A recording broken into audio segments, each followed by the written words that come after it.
হ্যাঁ আপু, আমি খাওয়ার আগে দোয়া পড়ছি।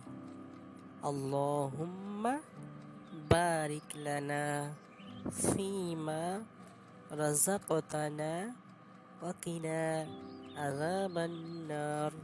এবং যখন শুরু করব তখন বলবো বিসমিল্লাহি ওয়া আলা বারাকাতিল্লাহ। এবং খাওয়ার মাঝে মাঝে আমি বলবো আল্লাহুম্মা লাকাল হামদু ওয়া লাকাশ শুকর।